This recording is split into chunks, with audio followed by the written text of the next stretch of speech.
Okay,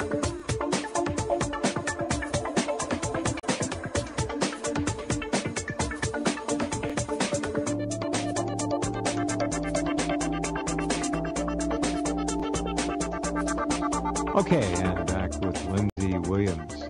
Go ahead with your story, Lindsay. Some interesting breaking stories about oil and so forth. We'll duck in a little bit later. Well, Jeff, many of your listeners out there, I know as often as you get new listeners, let me just briefly give a little background here. I went to Alaska as a missionary, aviation missionary.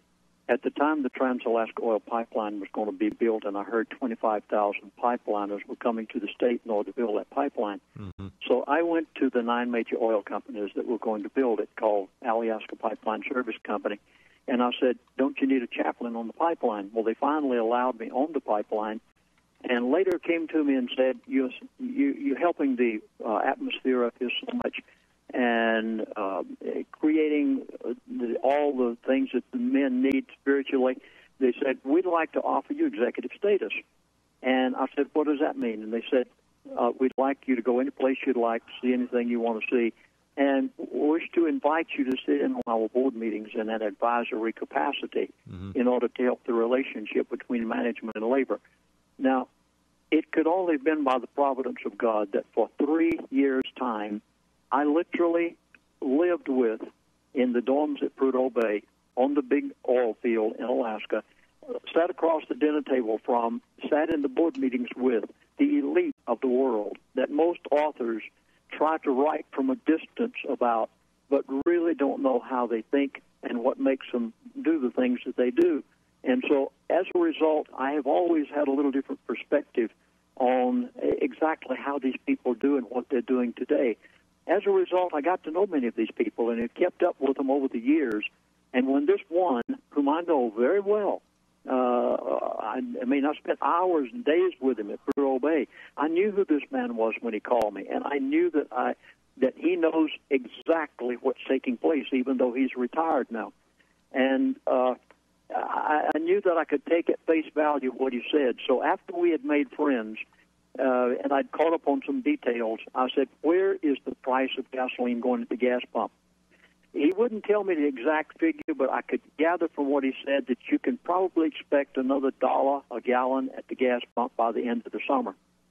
And then I asked him a little bit further, and he came out with a statement that was so startling to me. I am still trying to contemplate all of the ramifications of it. He said, Chaplain Williams, the price of crude oil is going to $50 a barrel. You heard me correctly. When did he give you a time frame, Lindsay, that you can talk about? I asked him about a time frame. He would not give me a time frame, but I will attempt to say something that he intimated to in just a few minutes. But he said $50 a barrel. I had to repeat it to him. I said 50. From 143, I think, which is about the top that it's gone to so far, to $50 a barrel. And the first thing that came to my mind was, how are you going to do it? Now, Jeff, anyone who might have seen my Energy Non-Crisis DVD in the past, which is no longer available, I have a new, updated version of it now, but the old one, those who saw it, you may remember that in 1984, I give the story of an individual who called me. I was sitting in the living room of my home in Kasilof, Alaska at the time, and he said, Chaplain, the price of crude oil is going from $32 a barrel, where it was at that point, to $10 a barrel. And it happened exactly like he said, except that they made it to $11 a barrel, not 10. Uh-huh. Well, the person just as credible was this individual who called me on the phone, and he said it's going to $50 a barrel. I knew that this man knew what he was talking about. He had heard it behind closed doors. And the first question I wanted to know is, how are you going to do this? This is so startling. I'm still trying to put it all together in my mind after about 7 or 8 weeks. And he said, we're going to open up 2 major oil fields in the world that the world right now doesn't even know exist. He said, we've got them all ready to go. Everything has been done. And I said, would you mind telling me where they are? He said, oh, yeah, sure. He said, one is in Indonesia, and he said another one is north of Russia. Now, this is very significant. Indonesia, north of Russia, And he said, we're literally going to flood the world with crude oil and bring the price down to $50 a barrel, which would denominate to somewhere in the neighborhood of $2 to $2.50 a gallon at the gas pump.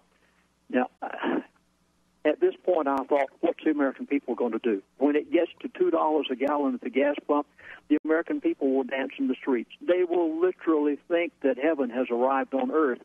To me, I was thinking exactly the opposite. When it goes to $50 a barrel, what is going to happen to the Arab world, to the Middle East? And that was my next question to this gentleman. I said, $50 a barrel? What's going to happen to the Arab world? I'll never forget his response. He said, Chaplain, you don't understand the mentality of the Arabs. And he went on for about 15 minutes to lecture me, because he'd lived over there for many years.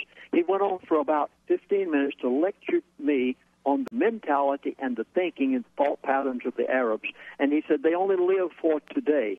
And basically, in a nutshell, what's going to happen is, and I'll put it in my own words, not in his words, basically they're going to bankrupt the Arabs. Now, can you imagine $140 a barrel down to $50 a barrel almost overnight? Well, they better hurry and finish all that building in Dubai, if you're right. Well, Jeff, the oil fields in America will not be allowed to be produced. Now, this was very positively said. They're going to produce an oil field in Indonesia, one north of Russia. And he said to me, Chaplain Williams, these two oil fields that we already have ready to bring online, he said they have more crude oil than all of the Middle East combined. You take everything, Iraq, Iran, Dubai, every Middle East oil country, add up all of their oil, known reserves. These two oil fields have more than that. They're going to flood the world. Now, do you realize what this means to the Arabs and what this also means to the American? Because it'll mean $2 to $2.50 a gallon to gas pump. But wait a minute. Yeah.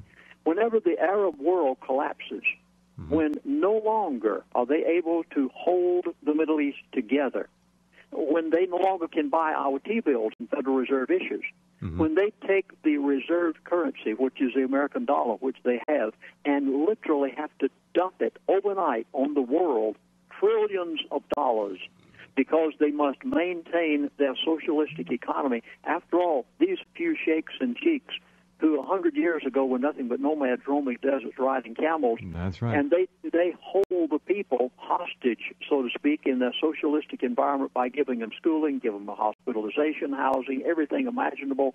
And all of a sudden, the price of crude oil goes to $50 a barrel. They cannot maintain their economy. They dump their reserve currencies of American dollars by the trillions. They no longer buy our T-bills and our Federal Reserve issues, which pay the interest on the national debt. What's it going to do to the American dollar? Now, here's my prediction. This man didn't say this, but I'm saying it. Within 3 to 4 weeks after you see the price of crude oil go to $50 a barrel, the American people, when it first goes there and goes to $2 a gallon at the gas pump, the American people are they're going to be elated. They're going to be beside themselves. Within 4 to 5 weeks' time, they will beg for $7 to $8 a gallon at the gas pump so that the Arabs could have enough money to maintain the American dollar. The dollar is going to collapse. It literally will go to, I cannot even comprehend. So that's how the dollar is going to be done in. That's what your man is telling you. Yeah, now they're going to have the North American Union. Now they're going to have a new currency. Everything can be brought to pass. And let me go a little bit further. Basically, if I could put it in my words instead of his, they're going to bankrupt the Arab economy. And if you'll notice back in history, I was a history minor in college, and if you look back in history, you'll find that every 75 to 100 years, the elite of the world, whoever they may happen to be at that particular time, have destroyed one culture and built another one. Do you realize that they're going to put the Arabs back out in the deserts, riding camels, roaming the deserts like they did 100 years ago, and totally break and destroy their economies and make them ghost towns, and turn around and build a new culture? And where are they going to build it? They're going to build it in Indonesia and Russia. Oh, my goodness. folks think of the ramifications of building Russia again as one of the number one oil-producing countries of the world.